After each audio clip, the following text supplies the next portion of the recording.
having 4 kids, postpartum recovery for this time was a hurdle. I went through a little mild postpartum depression. I even had, after I came back home, I had a little, maybe something like Preeclampsia, that I was having fever. As I really wish my mother was here, was alive to help all your mothers.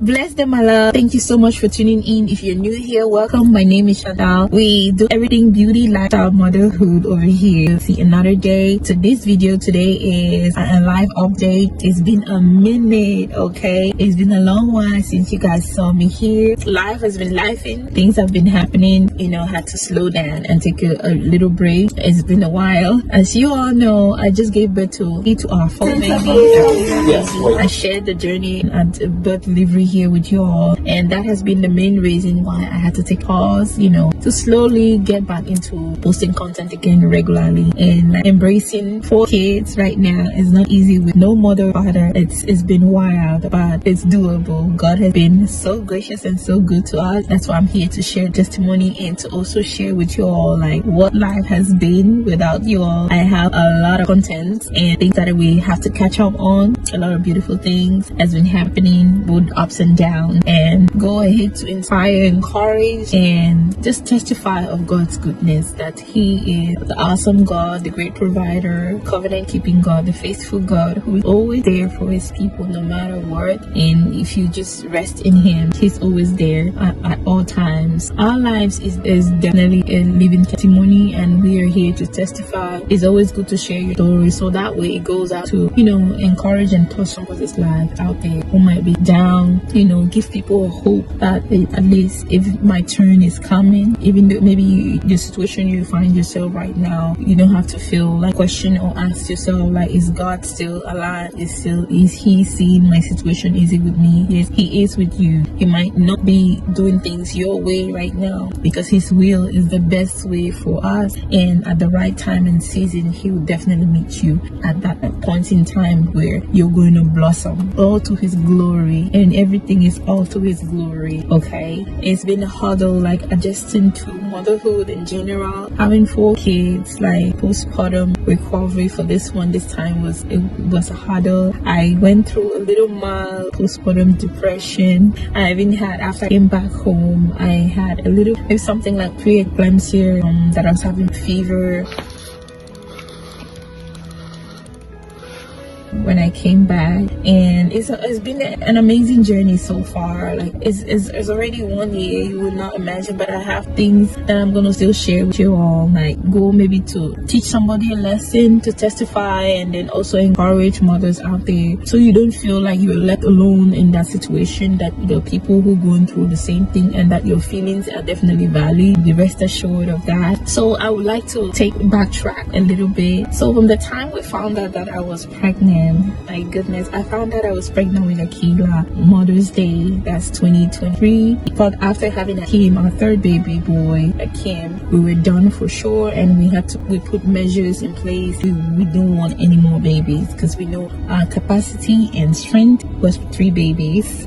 But God had another plan and another say in general. Okay, so when we went to visit one of my friends who had just given birth, Amira, she started touching my tummy again and saying, "Tummy." I remember she did that same gesture before we had Akim. Then when I was pregnant with Akim, I didn't even know. But it's like children are like little angels, that they messengers too as well from God, that they do stuff. And I didn't notice that because with Akim, when she did that, she was watching my tummy and just coming to speak to my tummy. It was later on that we found out I was pregnant with Akim. When she was doing that again, this time after we had gone to visit one of my friends, giving birth to a bouncing baby girl, very pretty. We went to visit her after she gave birth. So when the girls went there, Amira did not want to come back home. She held on so tight to that baby and she didn't want to let her go. I remember saying there when friend was asking me, "Is this your last baby? Are you sure, Chantal? Are you sure this is the last baby?" I said, "We're sure, we're done." That's how my husband were telling them, we are done for sure, not knowing that God had another plan for us.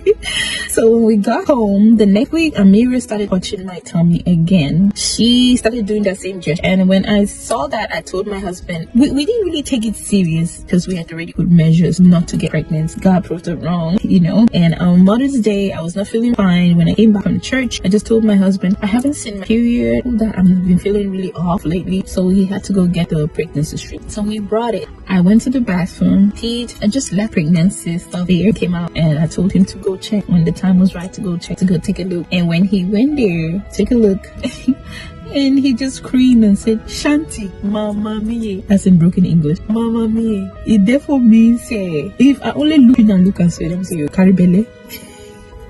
It came out positive, so pregnant. So everything, the roller coaster, it's like every experience of pregnancy hit me in one moment. And at that time, we had just lost one of our friends, our age mate, a mother, 3 beautiful kids. And that was a couple of months back that she was trying to give birth, and she passed away. And with in the Black community, our kind, we are more likely to die or pass away during labor and delivery. And the last experience I had with my previous baby pregnancy with him, the labor and delivery, because it was a horror. I almost died during that trauma, and the entire process of Nancy, the spitting, the vomiting, crawling on the floor, the hip pain, the pelvic floor, the diastasis, every ugly side of pregnancy, everything just hit me. Bam, bam, bam, bam, bam, bam.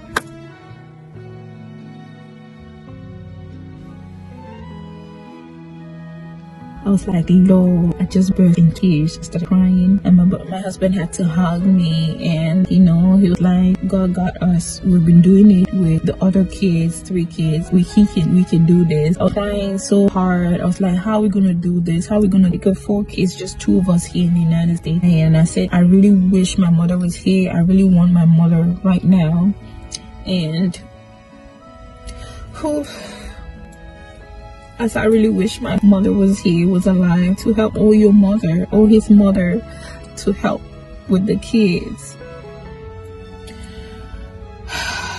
And I said, I want to go back to Africa. I want to go to Cameroon, so that way I have people that will be able to take care of me. Because back in Cameroon, West Africa, the solidarity, the who will help is a whole village. You give birth to kids, you don't even feel like you're giving birth to children, because they're who they carry to help you wash the baby, help for you. The whole recovery process, you wouldn't really feel it as compared to the system here overseas. Like, it's so tedious, especially when you're just 2 of you, when you don't have your parents or sibling, or you don't have the bandwidth or the financing to hire a nanny, pay that extra point to pay somebody to help you with child care. It's very, very, very, very, very, very, very, very physically, emotionally, and financially draining. And we're still shocked that we're being able to pull this off, like up until today, up until now. So when I told him that I want to go back home so I can, just sit back and relax and have that sense of being taken care of, that the work shouldn't be only on him or on us, he was like, you know what? We've done it with 1 child, we've done it with 2, we've done it with 3. This one is not going to be more than us. Trust me, we can do this. And from that moment, I just needed the assurance that everything is going to be all right. And from then, like, someone courage, and we were able to, push through until by 3 months, I was already crawling on the floor. I had not healed from the diastasis regular. I had a huge gap in my tummy, so I was still looking very much pregnant. I was still struggling to heal the gap, doing simple exercises, and I found myself pregnant again. So that widened the gap again. So I was looking like 6 months pregnant when I was just like 3 months pregnant. So you could just imagine. And thankfully, aside from the body aches, the pelvic floor pain, throwing and the speeding, until the kids, Amaya, Amira, and again, they're so traumatized when they see me. I was always holding bottles, eating ice, drinking. And I took everything to stop the speeding. But with all my kids, I always speed until the last day I'm pushing the babies out. That's when the speed stops. And with this one, even I had to go like 2-3 more weeks still sitting with extra saliva in my mouth. That's why I wasn't able to, couldn't go back to work. Like, update on career or with respect to work in general, I couldn't go back to work because the way I speak, like, pregnancy with me is never easy with me, so I couldn't go back to work. After my contract had ended as a DevOps engineer, and during that time too, the heat of a huge layoff, and so I was just at home. I tried to stay consistent, but I was unable to, because I was always sick, weak, always like my waist or back was all the ugly stuff. with pregnancy, but then came the joy. Akila Alice Bambo. We named her, gave her Alice after my husband's mother. So pretty. She just, brings the family, everything up together. Now we're a family of 6. All glory be to Jesus. Throughout the pregnancy, her delivery was very fast. The doctor had told us, I remember when I was close up until when I was supposed to give birth, around 39th week, the doctor had told us that she was breech and she was not descending into my pelvic, engaged. But prayers. I went to church that week and prayed, went back, checked in ultrasound, she was head down. But now she was not engaging because my tummy was she was just floating in the front because of the way my uterus was, because of the diastasis rate. She was just floating out. So I had to buy a band from Amazon that helped, heavy flow band, waistband that helped hold her up and hold my tummy while I was doing the walking, to naturally induce labor, because the doctor had told us to prepare for C-section. And I told my husband about it, and we were like, no, not this pregnancy. We have given birth all our kids, no C-section, and by God's grace, you are going to come out no C-section. You come out on time, and I'm going to give birth to you naturally, vaginally. I just woke up, did some exercises I saw on YouTube, prayed, and God willing, on the 11th of January, she came naturally and pushed her out. I didn't want to stress, and for my first baby, I took the epidural. The second, Amira, she was the largest, cutie, chubby baby. I didn't take epidural naturally. The third, no epidural as well. Kim, the second largest baby. And with this one, I was like, I'm tired. I just want to go in there. If I'm 5 centimeters, they just put the epidural in, and I just pushed the baby without feeling anything. But this time was different. Thank the nurse, because I prayed to God. God put an angel there to help, and God did definitely answer my prayer. He put an angel there in the name of Nurse Jasmine. The doctor didn't even do anything that much. I'm telling you, she helped me a lot, especially when the doctor would come and check me. I was already dilating and labor had already started in, but the doctor kept checking me and saying the baby is still way off. She needs to get down. I remember the nurse, when I was feeling so much pain,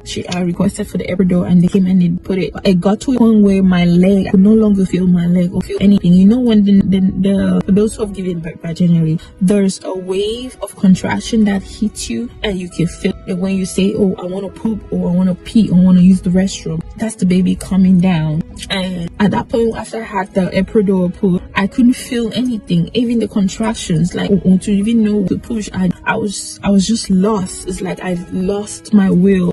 Even though I was doing my breathings and everything, calm, but I lost my will. So number one tip is always try to breathe and just let pain go through you. And that's what I did for my second and my third baby. Anywhere you breathe in the pain, don't try to hold it, because with my first baby, I was holding it in, and it was gonna take long for you to completely dilate. So you have to.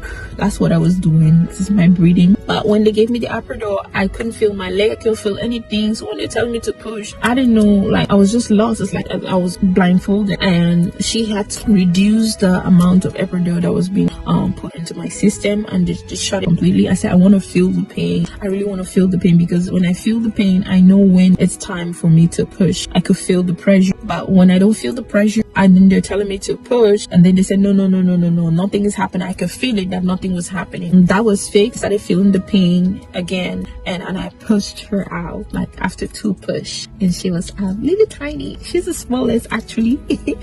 And she was so cute, so gorgeous. We love it, thank God, right here. So I'm gonna share the milestones. 1 month, 2 months, 3 months past. The struggle we've had with her is severe eczema. There's a specific milk that she takes, cut all her hair out, and it's grown back. Celebrating her first birthday, but I'm just gonna mix up the old and the new content and just do flashbacks sometimes on Thursdays for you all. Thank you all so much. I really appreciate it for you all sticking up with me. Whether I hear it is 1 or 2, I really appreciate you all for sticking around with me and my family throughout this period. I really appreciate it. Thank you all so much. As always, may God continue to bless you all. I pray that God will give us all the strength throughout this 2025, that we will prosper, that we will be favorable, that we will be covered by the blood, that He will give us direction to live in our purpose and our destinies and fulfill all our heart desires as He saw fit and according to His will. Pray, O merciful Father, that God continue to be with you and be for you, and may His hand continue to be upon your head and your life and your entire household.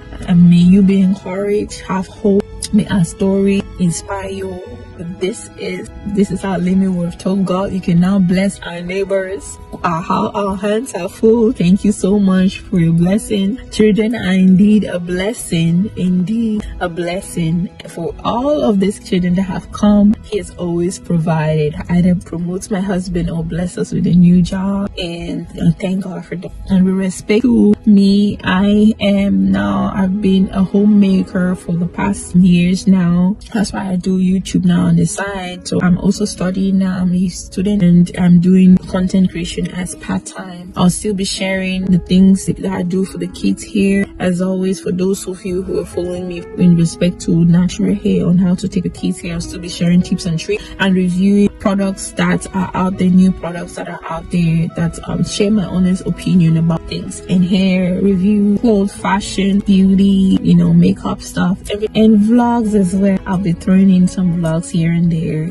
if you love watching videos like that. Please always, thank you all so much for always supporting and liking and commenting and sharing. Really appreciate it from the bottom of my heart. So stay tuned. Please be sure to join the family by hitting that subscribe button down below, and we'd love to have you here. Thank you so much and God bless you. Pray as we kick off this 2025. Silent all the noise. Stay focused. Pray, eat healthy, drink your water, stay on your lane. Don't mind people's business. Stay on your lane and you will be fine. You will be fine. God got you. God got us all. Before I go, this week was sent to me by Gracie's Hair. I'll drop her Instagram page right here. She sells human hair extensions, raw hair. So this a 12-inch curly wig. It's so soft, and this outfit right here is just a date night outfit, or classy outfit. I got it from Juice Boutique, but you can also get the same dress from Amazon. I'm gonna link it right here. Everything I have on, and these rings as well, they're all from Amazon. You can order them from Amazon, and this watch too. I'm gonna link everything I have on down below so you all can shop if you want to add any of this into your collection. And the stuff I have underneath this, because this opens right here,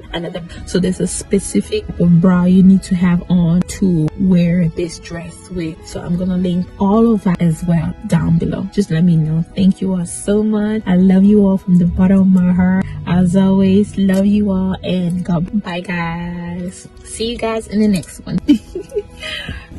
Alright, so what do I want to talk about here? Alright, y'all.